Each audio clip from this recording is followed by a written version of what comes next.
Ohayou gozaimasu, bonjour et bienvenue sur cette vidéo. Et aujourd'hui, comme vous pouvez le voir, je ne suis pas chez moi. Je suis dans un décor qui n'est pas un fond vert, que vous connaissez très bien, tout du moins vous avez intérêt, parce qu'aujourd'hui on va parler des jeux vidéo au Japon.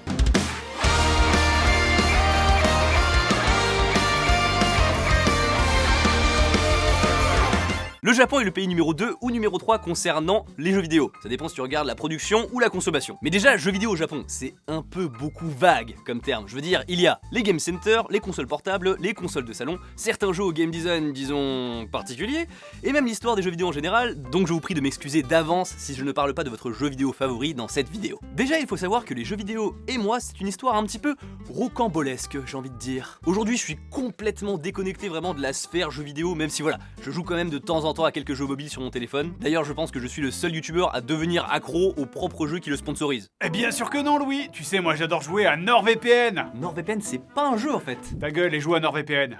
Mais quand j'étais petit, les jeux vidéo, c'était une véritable addiction. Je suis né en 96, donc j'ai aujourd'hui 23 ans, vous êtes très doué en maths, bravo. Et ça fait que je n'ai jamais connu la Super NES. Oh mais non, mais c'est dégueulasse ça. Tiens, nettoie. Désolé. En revanche, ce que j'ai bien connu, c'est le Game Boy Color. Et oui, je dis le, ça se dit le, c'est masculin. Encore une fois, Game Boy et moi, véritable addiction, et ça a effrayé un petit peu mes parents. J'ai eu ce fameux temps de jeu réglementaire, 30 minutes par jour.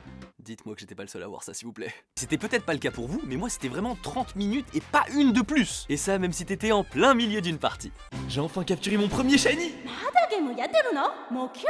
Non, non, non, non, non. Et oui, vous savez, cette période qu'ont connue tous les enfants qui sont nés dans la fin des années 90 et que les personnes de plus de 30 ans aiment bien appeler les millennials. Mais c'est dégueulasse ici. Mais détournez-moi ça. Oui, madame. La grande vague Pokémon avec Pokémon rouge et Pokémon bleu. Oui, je sais, ça s'appelait Game Boy Color et il y avait qu'une seule putain de couleur par jeu. Rouge si tu jouais à la version rouge et bleu si tu jouais à la version bleue. Ouais, ça va, c'est bon, ça s'appelle Pokémon Rouge là, votre jeu de merde. Vous attendiez à quoi? Du pourpre? Le Game Boy, c'est et ça reste encore aujourd'hui la 3e console la plus vendue dans le monde. Mais ce dont je me souviens le mieux, c'est que tous les enfants qui avaient une console transparente bolossaient ceux qui l'avaient pas. Des souvenirs douloureux. Et d'ailleurs, pour être tout à fait sincère, même si j'ai eu le Game Boy Color avec pour seul jeu la version rouge, cristal... Non, pas cristal, si. Non. Rouge, argent et jaune, je n'en ai fini aucun des trois. Et essayez de deviner pourquoi. Les piles? La difficulté. Parce que tu es un pitoyable être humain. Ça va. Bonne réponse. Je ne savais pas que dans un jeu vidéo, 99% du temps, tu pouvais sauvegarder. Quelle merde colossale. Ah. Non mais sérieusement, j'avais 3 ou 4 ans à l'époque, je veux dire, je savais pas qu'on pouvait sauvegarder. À l'époque, les boutons start, voilà, je savais même pas que c'était un bouton. Littéralement, pour moi, à l'époque, il y avait 2 boutons, une croix directionnelle, c'était déjà trop. 2 boutons en plus, mais waouh, que de possibilités. Bref, après avoir découvert le saint pouvoir de la sauvegarde, je me suis lancé dans la véritable génération Pokémon que j'ai charbonné, c'est-à-dire la 3e sur Game Boy Advance SP. New Game Boy Advance SP. There's a rechargeable built-in battery. It plays your favorite Game Boy Advance titles, ready to go. Ouais, je mettais des étiquettes sur mon Game Boy, t'as un problème? Le Game Boy Advance SP, cette console révolutionnaire avec un clapet, ce qui rappelle beaucoup le design des téléphones à clapet de l'époque, c'est logique. D'ailleurs, cette mode des téléphones qui s'ouvraient comme ça et qui te donnait un air de biche... non, pardon, un air de bitch, ça a perduré super longtemps au Japon. Ils avaient tous des straps énormes dessus, vraiment c'était un bordel. Et puis l'iPhone 4 est arrivé en 2010 et tout a changé. Bref, je vous disais, ce Game Boy SP qui est une console qui vous permet de passer du mode de jeu normal au mode de jeu, viens, on va jouer dans une grotte. Ah bah à l'époque, il n'y avait pas besoin de lunettes lumière anti-bleu, vu que tu plissais les yeux comme ça, t'en pouvais plus. J'ai une super blague, c'est... Non. C'est vrai que j'ai abusé du pouvoir de la sauvegarde sur cette console parce que j'ai joué à la version Saphir 250 heures. Attendez, c'est pas fini parce que le merchandising Pokémon n'a aucune limite. Après les versions Ruby et Saphir qui sont sorties en 2003, il y a eu en 2005 la version Emerald. Encore une fois, c'est le même jeu avec quelques fonctionnalités supplémentaires. Et si vous croyez qu'à l'époque j'étais suffisamment intelligent pour comprendre que c'était le même jeu et qu'il n'y avait pas de nécessité de l'acheter, ou plutôt de le demander à mes parents, eh bien vous vous mettez le doigt dans l'œil jusqu'au couille de coude. Je vais passer sur cette cartouche là 400 heures de jeu. Et encore, c'est la dernière fois que j'ai vérifié, ça se trouve il y a plus. Si on fait le cumul des deux, à raison de 8 heures de jeu par jour non-stop, ça fait 3 mois de jeu non-stop. Et je regrette absolument rien. Ouais, patron, on a fait un carton, mais ça serait peut-être bien de laisser la licence se reposer maintenant. Et on devrait trouver de nouvelles idées et de nouveaux concepts de jeu. Pokémon fluosilicate d'aluminium et dioxyde de silicium. Attrapez les tous, bande de cons. Et depuis tout à l'heure, je vous parle de jeux uniquement sur console portable parce que je n'ai jamais eu en fait de console de salon. Eh, tu m'as craché dessus. Putain, il m'a Mais craché c'est dessus. dégueulasse. Moi, ça va. J'étais ce pote qui allait chez les autres comme ça et qui les regardait jouer. En fait, attends, si j'ai eu une seule console de salon. Sorti en 2006, je commence à voir un design vieillot, pourtant j'ai marqué un tournant radical dans l'industrie du jeu vidéo. Je suis répété 3 fois par Julien Lepers lorsque quelqu'un trouve la bonne réponse. La Wii, oui. Et mine de rien, je vais vous donner un petit coup de vieux là, mais la Wii elle est sortie il y a déjà 14 ans. Littéralement, si la Wii était un enfant, elle serait déjà en 4ème et elle passerait bientôt le brevet. Elle fumerait déjà des clopes. Elle aurait peut-être déjà embrassé un garçon. Tu veux dire qu'elle aurait déjà eu sa 2e IVG? Pourquoi j'ai venu tourner ici déjà, moi? 100 millions de consoles vendues à travers le monde, la première console à utiliser un accéléromètre capable de détecter la position, l'orientation et les mouvements dans l'espace de la manette. Une nouvelle vision plus collective du jeu vidéo. Et le jeu phare de la Wii, bien entendu, c'est Wii Sport, qui était offert avec la console. Et comme le jeu détecte les mouvements, on peut retrouver toutes les sensations d'un vrai sport dans le jeu. Le baseball, la boxe, le golf, le tennis.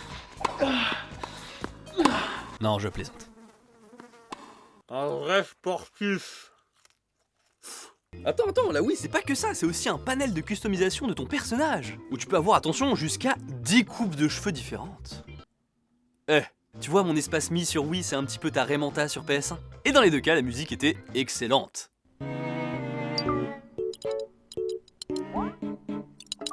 Sans déconner, cette musique à elle seule, elle me rappelle vraiment des bons souvenirs en famille où je grabais la tête d'Amy et je les déplaçais comme ça. Forcément, vous l'avez pas trop oublié cette musique parce qu'il y a beaucoup de youtubeurs qui l'utilisent et c'est vrai qu'elle est assez passe-partout. Enfin, si jusqu'à maintenant je vous ai autant parlé de mon expérience avec les jeux vidéo, c'est pour que vous compreniez bien que je ne suis pas un expert de la chose. Mais quand même, je connais 2-3 trucs tordus au Japon et c'est ça que vous voulez savoir. Et forcément, quand on parle jeux vidéo japonais, le premier truc auquel on pense, c'est Nintendo. L'entreprise de jeux vidéo Nintendo Kabushiki Gaisha a démarré le 23 septembre 1989, soit il y a 131 ans. Et vous vous doutez bien qu'ils n'ont pas commencé avec du jeu vidéo. En effet, la célèbre société créait des cartes à jouer de manière artisanale.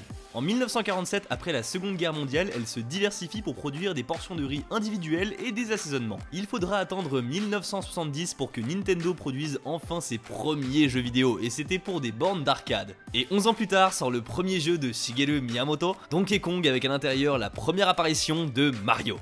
En 1983, on délaisse la borne d'arcade pour produire la toute première console de Nintendo, la Famicom. On notera d'ailleurs que dès la première console, ils aimaient déjà produire des accessoires autour.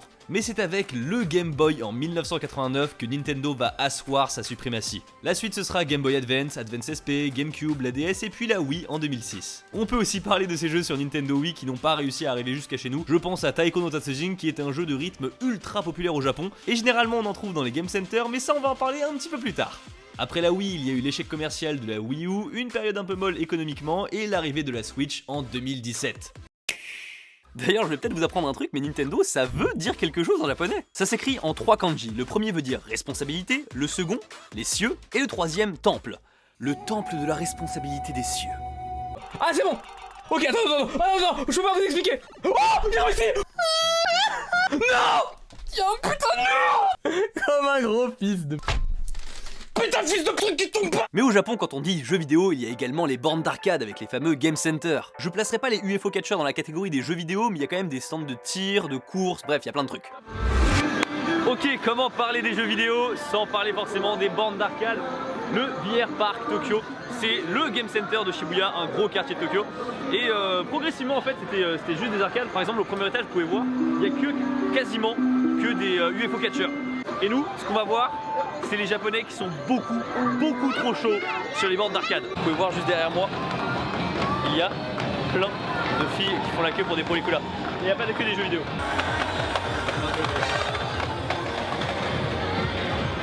Il y a 2 catégories de bornes d'arcade que j'ai un peu envie de développer avec vous. Le premier, c'est les jeux de rythme. Pour ce qui est des jeux de rythme connus chez nous, on a quoi? Guitar Hero. Ah, vous trouvez ça dur?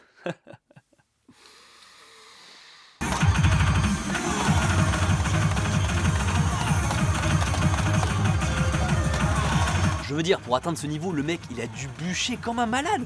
Regardez-le, il transpire toute l'eau de son corps. Et comme on pouvait s'y attendre sur ce jeu, il y a bien sûr des compétitions. Il y a un véritable e-sport autour de ce jeu. 天影さんが左側を選びましたね。ギルルさんが右側のマシンです。マイマイ決勝戦スタートです。En 2015, il y avait un tournoi au Japon de Mai Mai Orange. C'est le nom de ces bornes d'arcade qui appartiennent à l'entreprise Sega. Ce qui est rigolo, c'est que ce jeu, enfin cette borne d'arcade, a vraiment bien fonctionné à cause d'un truc, c'est sa forme. Tout le monde avait l'impression que c'était des machines à laver du futur. Du futur! Bien sûr, il y en a d'autres aussi, comme Taiko no Tatsujin, où il y a des gros malades, hein. Mais c'est quand même Mai Mai Orange qui reste leader. Une autre catégorie de bornes d'arcade qui n'existe pas en France, enfin je crois, c'est les bornes d'arcade à base de cartes. Qui n'a jamais voulu obtenir la carte de son personnage préféré après avoir vaincu un boss? Surtout sur Dragon Ball. Seb fait oui de la tête derrière. Et il y a deux choses à noter. Premièrement, c'est que pour lancer les attaques spéciales, eh bien tu dois frotter ta carte très vite comme ça sur ta borne. Et deuxièmement, c'est que ces cartes coûtent extrêmement cher. Vous voyez le Mandarake, le magasin un peu geek otaku Japon là que tu peux avoir quand t'es à Shibuya? Eh bien, quand vous allez au sous-sol, vous pouvez trouver les cartes de Cannes et parfois elles sont à 500 €. Pas 500 yens, hein, 500 €. Et je comprends, pour les bandes d'arcade Dragon Ball Heroes, les trailers sont à chaque fois tellement vendeurs. En revanche, une fois que t'arrives devant une borne, si tu ne parles pas le japonais un minimum, ça va être compliqué. Mais les japonais se sont dit, comment ça? Les étrangers ne peuvent pas jouer à nos jeux? Mais qu'à cela ne tienne, on va créer des jeux mobiles. Gacha.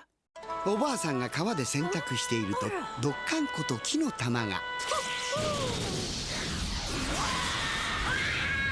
全世界ドッカンとによくダウンロードドラゴンボール Z ドッカンバトル Dokkan Battle, un jeu basé sur l'univers Dragon Ball sur lequel j'ai poncé mes nerfs pendant plus de 3 ans. Tu utilises des pierres pour invoquer des personnages et du coup t'as des capacités sur les personnages, bref ça se joue très bien et c'est très addictif. Et ça pompe ton fric à une vitesse. Là je critiquais les cartes à 500 €, mais au moins t'as un objet. Moi je veux dire, j'ai dépensé des thunes pour avoir des cartes virtuelles. Et tant qu'on parle de jeux mobiles, il faut que je vous fasse un encart sur Pokémon Go. Le phénomène mondial, vous le connaissez certainement, mais au Japon, c'est certes redescendu, mais pas trop non plus. Les fameux Pokéstop, il y en a à chaque combini, donc vous imaginez bien qu'il y en a partout. Et c'est pas rare de croiser des gens qui jouent juste devant. On s'aperçoit alors que c'est plus trop les jeunes qui jouent à Pokémon Go, mais plutôt les cinquantenaires et même des personnes plus âgées. Puis bien sûr, comme on est au Japon, tout le monde est giga fort. Et une des choses dont je ne vous ai pas encore parlé, c'est la VR. Effectivement, même si la VR a du mal à s'installer dans nos chaumières francophones, il semblerait qu'au Japon, elle ait trouvé son public à en croire l'apparition et le développement des VR Zones, dans certains game centers de la capitale. Alors j'en ai jamais fait, mais pas par peur de l'attraction, mais plus parce que il y a une queue de malade pour chaque attraction. Là-bas, ils sont pas restés sur la simple animation de roller coaster, voilà, qui file un peu la gerbe d'ailleurs. Là-bas, il y a des Mario Kart VR, il y a des Gundam, tu t'accroches dessus, voilà, ça trempe dans tous les sens, tu t'accroches, enfin c'est trop bien. Bon là c'est bien, je vous parle de la VR, mais je vous ai parlé que d'une partie de la VR. Il y a une autre partie un peu plus sombre, la VR qui fusionne avec le X. Je laisse votre imagination travailler quant à ce qu'on pourrait trouver en réalité virtuelle dans ce domaine. Je me demande quand même comment ils organisent le budget de ce genre de jeux vidéo. Je veux dire, ça se passe comment? Ok, alors, étape dénichon. Et la deuxième? Et y'a pas. Vous avez tous déjà vu certainement des extraits de concerts de Hatsune Miku où on voit un hologramme devant des centaines de milliers de personnes.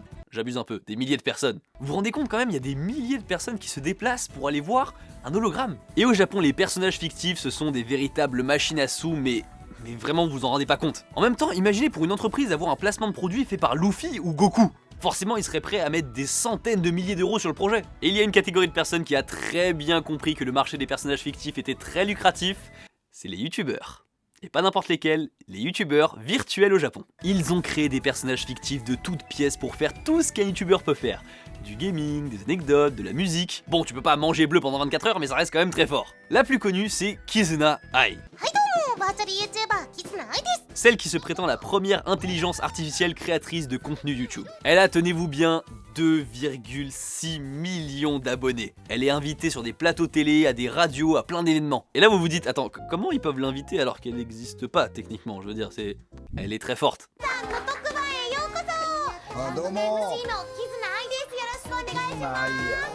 Après, il n'y a pas non plus que elle au Japon, forcément quand il y a un gros succès, ça fait des petits. Et ma préférée, c'est Kaguya Luna. Parce qu'elle a de l'énergie, de l'entrain, de la bonne humeur. Bon d'accord, c'est aussi pour ça, mais au moins elle boit, donc tu sais qu'elle est majeure.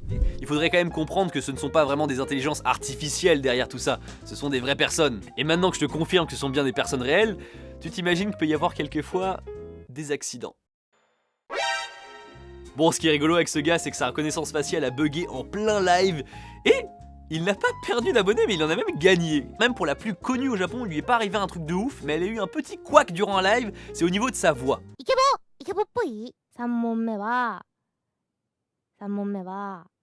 赤くなっちゃったよ。 Son modificateur de voix a planté et on a entendu du coup sa véritable voix. Maintenant que je vous ai passé en revue tout ce qu'on pouvait trouver dans les salles d'arcade, il y a quand même un quartier dont je dois vous parler. Ces japonais et leurs fantasmes chelous. Potatoes. Ce magasin porte extrêmement mal son nom et à ton avis il vend quoi? Des jeux vidéo rétro.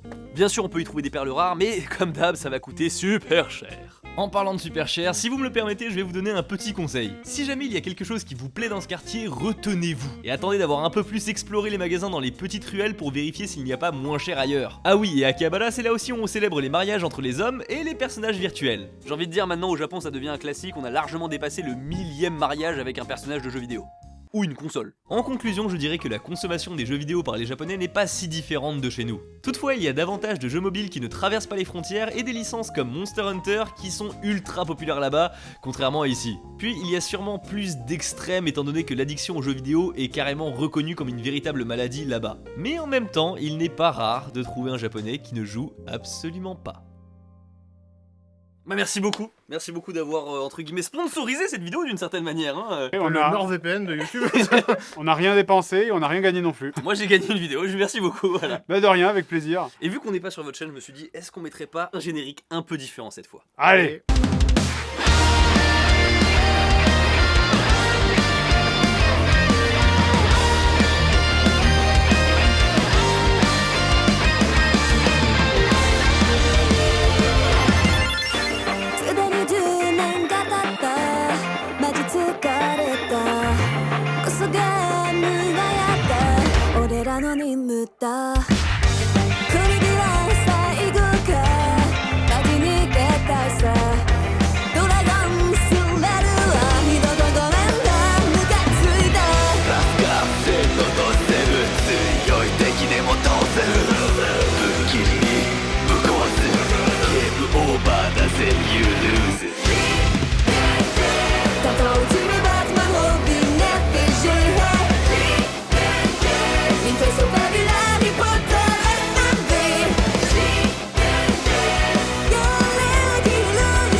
Ça va, mais c'était pas ouf.